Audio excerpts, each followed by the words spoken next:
Al-Fatihah ya, karena ini surat yang populer. Kalau saya ijazahi Quran 30 juz pasti sampean nggak hafal. Atau ijazah surat Baqarah. Kalau mau Baqarah mau. Ijazahi surat Baqarah mau 2 juz setengah. Mau Mas Asep? Ya Fatihah aja yang gampang ya. Nah, ya kulhu Fatihah ini paket ringan ini. Tapi pahalanya apa? Besar. Ini beda ya, artinya selama ini mungkin Anda baca tapi monoton ya. Tapi ini saya bacakan teks aslinya tentang istilahnya itu mazaya itu kelebihannya Fatihah.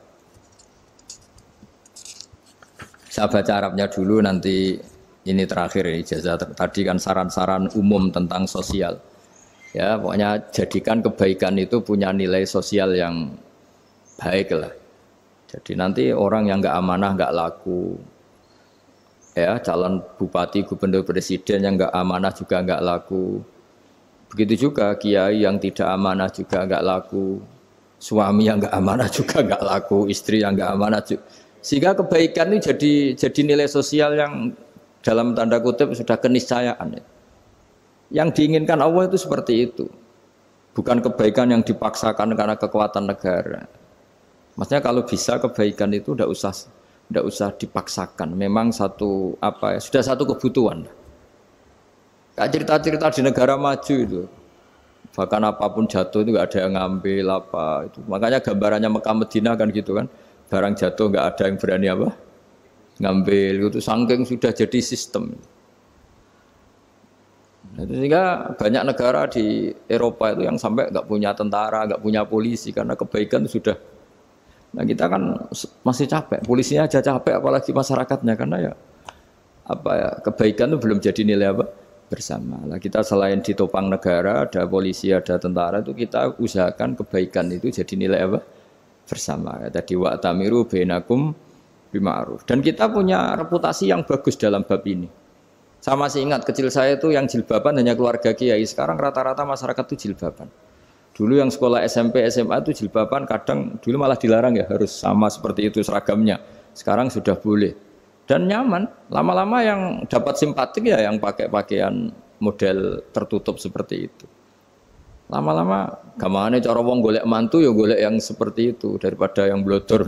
Lama-lama jadi nilai bersama. Ya ingin saya seperti itulah. Di terminal juga sama. Orang mau makan cari warung yang kelihatan ada ayat kursinya, pakai jilbab, atau paling enggak dia enggak mungkin lah nyuguhkan yang tiren atau yang haram. Kan ada garansi sosial, ada apa? Ada garansi apa? Sosial. Dengan penampilan yang soleh itu kan, masa iya nyuguhkan oplosan babi gitu misalnya itu. Jadi nilai sosial itu harus benar-benar jadi nilai. Sehingga negara biar enggak capek-capek itu. Polisi juga gak capek kan, karena tugasnya corong Jawa mau ngawat-ngawati tok, tapi sudah tidak perlu tegang karena kebaikan sudah jadi nilai apa bersama. Ya, ingat-ingat ya ayatnya tadi, wa'tamiru bainakum bima'ruf. Jadi kebaikan itu harus jadi nilai bersama. Iktimar itu menjadi urusan bersama. Makanya kalau kita rapat besar disebut apa? Muktamar.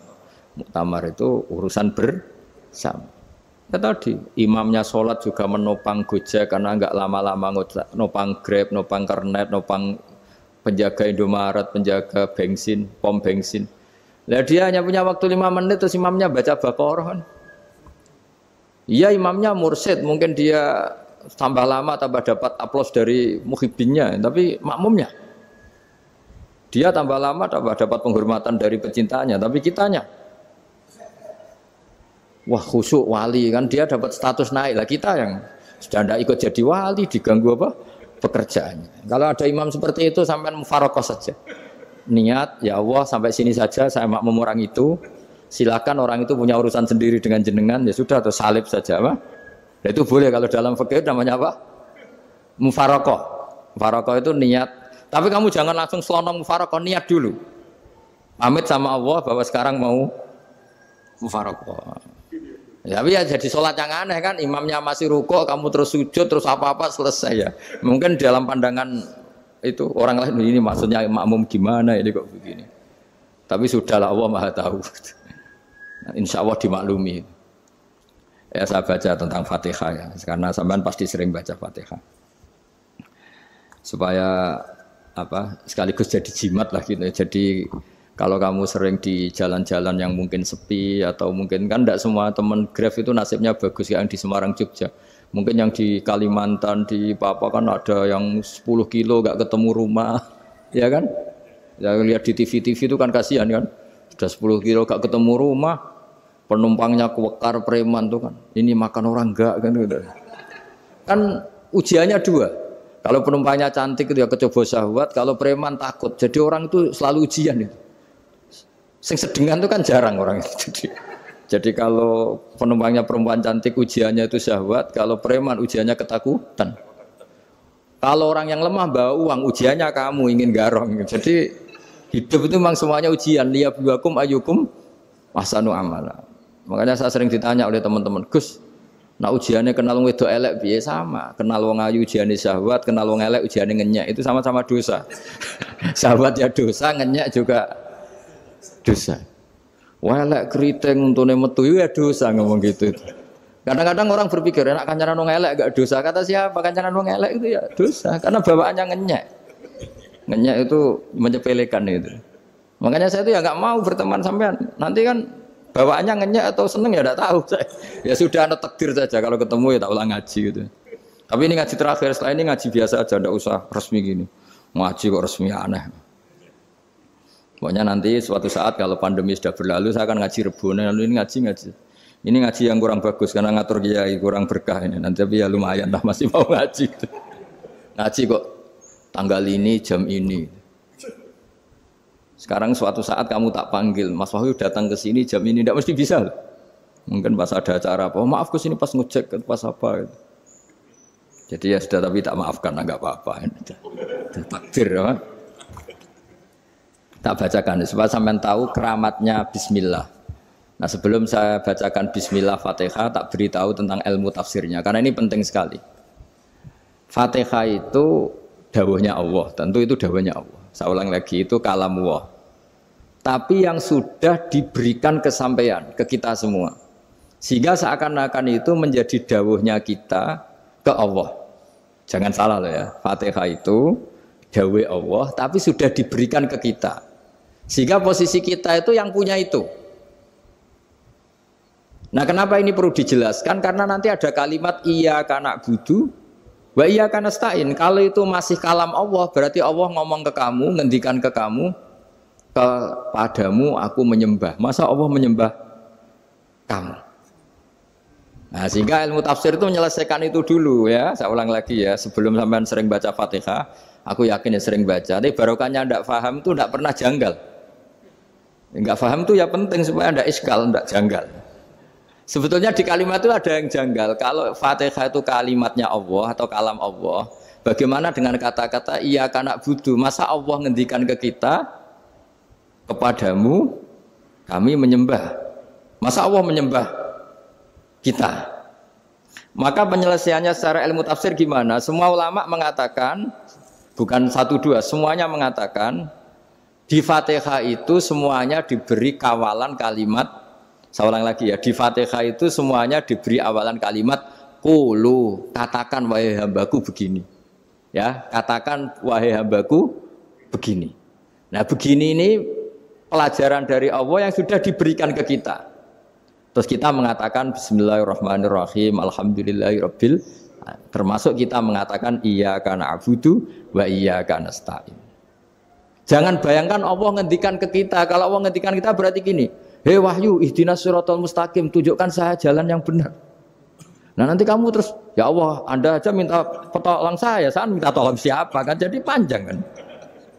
Ya saya ulang lagi ya, jadi itu di ulumul Quran diterangkan gimana sebelum baca Fatihah ya. Fatihah itu kalamullah, ngendikannya Allah, tapi yang sudah diajarkan ke kita dan sudah milik kita, sehingga kalimat itu menjadi milik kita.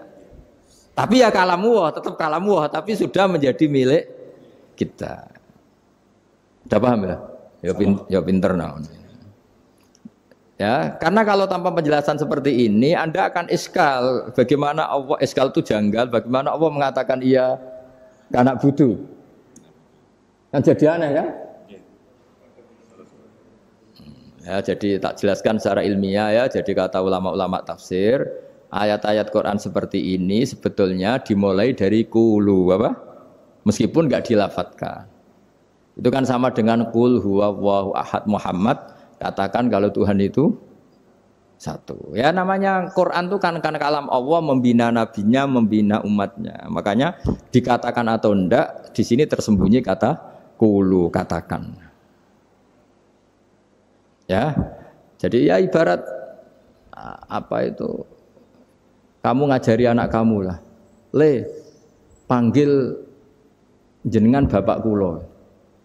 Itu maksudnya anak itu kalimat kamu, tapi kamu ajarkan ke anak kamu. Terus anak kamu bilang, Pak jenengan bapak kulo. Nah, ketika kamu mengatakan jenengan, bukan kamu mengatakan jenengan anakku, berarti anakmu itu bapakmu, kan lucu kan?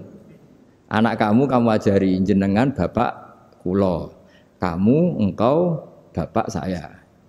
Terus anak kamu mengulang jenengan atau kamu bapak saya. Berarti itu kalimat yang kamu ajarkan, tapi sekarang sudah milik anak kamu. Kalau itu kalimat kamu kan lucu, masa anak kamu bilang bapak. Nah itu seperti itu. Jadi ulama memberi solusi atau jawaban iya karena abudu. Ya itu sebelumnya ada kata-kata kulu, katakan wahai hambaku, hubungan kamu dengan saya adalah katakan iya karena butuh, wa iya karena stain. Terus hubungan kamu dengan saya katakan juga dalam doamu ihdinas siratal mustaqim. Jelas ya, jadi itu kalam Allah yang sudah milik kita karena diajarkan Allah untuk kita. Dong ya? Ya dong, gak jelas ya. Tapi bagus, gak jelas itu bagus. Kalau kamu jelas gak jadi digrab, jadi gubernur. Min azimi fadliha kasratu asma'iha fadail ukhra. Ini cerita dramatisnya surat Al-Fatihah. Qala Abu Hurairah radhiyallahu anhu inna iblisa ranna khina unsilat Al-Fatihah. Jadi iblis itu begitu kesakitan. Ini kitab Abu Abul Farad karangannya Sayyid Muhammad Alawi, juga kutipan dari beberapa kitab. Yang jelas beliau sendiri juga ngutip dari beberapa riwayat di beberapa hadis. Halaman 1, 2, 3. Ketika Fatihah turun itu iblis kesakitan. Kayak orang sakit gigi lah, tersiksa sisanya karena turunnya surat apa? Al-Fatihah. Artinya kalau Anda baca Fatihah dijiwai, maka Anda melemahkan setan, melemahkan iblis. Wa qala Mujahid, khina unzilat Fatihatul kitab ronna fastama indahu asyayatin. Jadi ketika Fatihah itu turun, iblis itu terkapar lah kira-kira. Sampai dijenguk banyak setan. Jadi kemana di ICU lah kira-kira gitu kalau sekarang itu. Entah COVID entah enggak tahu. Pokoknya di ICU sampai dijenguk banyak setan. Enggak tahu bawa apa enggak tahu. Pokoknya dijenguk banyak setan. Ono yang nyangoni karena ini apa? Ketuanya apa? Pingsan, sakit. Jadi iblis itu sakit sampai dijenguk anak buahnya setan-setan. Ya, semoga kalian semua tidak kenal setan. Kalau kenal berarti teman, apa? Wa qalu misla dzalik. Wa qala lahum laisa mimma taquluna syai'un walakin unzilat suratun laisa ajru qailiha illa an harramahu alaihi nar jahannam. Saya ini bukan sakit fisik kata iblis. Kamu tidak usah jenguk saya, datangkan dokter terbaik, tidak usah. Saya ini tidak sakit fisik. Saya ini sakit karena ada surat yang diturunkan, yang pahala yang melafadzkan surat itu pasti selamat dari neraka. Padahal misi terbesar saya ini supaya manusia masuk neraka. Sekarang punya tamengnya. Wah pusing kan? Ya seperti orang lah goda sampean ternyata sampean setia itu kan pusing. Nah ternyata tidak setia itu yang akhirnya ribet kan itu. Jadi iblis itu cita-cita terbesarnya kan semua orang itu masuk neraka. Nah sekarang turun satu surat yang gara-gara surat itu siapapun yang baca dijamin selamat dari neraka. Jadi walakin unzilat suratun laisa ajru qailiha illa an harramahu alaihi nar jahannam. Karena jadi dia shock lah kalau orang di Jawa itu bilang shock. Aduh sial nasib saya ini umat nggak bisa saya goda lagi karena punya tamengnya tadi punya. Qad batala kaidukum wa makrukum. Rekayasa kalian sekarang itu tidak ada gunanya semua. Nah, ini alhamdulillah di Indonesia kelihatan kan banyak yang miskin, banyak yang susah. Tapi selagi mereka masih sholat, tuh keinginan mencari halal itu masih tinggi. Kayak apa kita di tengah kota, jauh dari anak istri, jauh dari tetangga. Biasanya kalau orang jauh dari anak istri tetangga kan sakar PDW. Tapi yang soleh masih banyak, sudah jauh dari keluarga tetap lurus. Loh kalau yang dekat lurus kan wajar, konangan wong akeh kan. Ini sudah jauh masih lurus. Nah ini nggak lepas dari barokahnya surat apa? Surat Fatihah tadi. Jadi karena ada surat yang menjamin pelafalnya atau qailiha terbebas dari api neraka.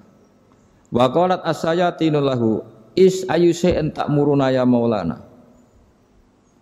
Faqala lahum idhabu wajtahidu hatta tukhfilu qulubahum hatta la yaqulu hadhihi surah. Lalu kita gimana? Jari para setan gitu. Lalu kita gimana? Terus kata iblis, sudah bikin mereka lupa sehingga tidak baca lagi. Selagi masih baca kita pasti keok. Jadi kalau sampean sudah jarang baca Fatihah itu berarti sudah bagian dari kemenangan apa? Iblis.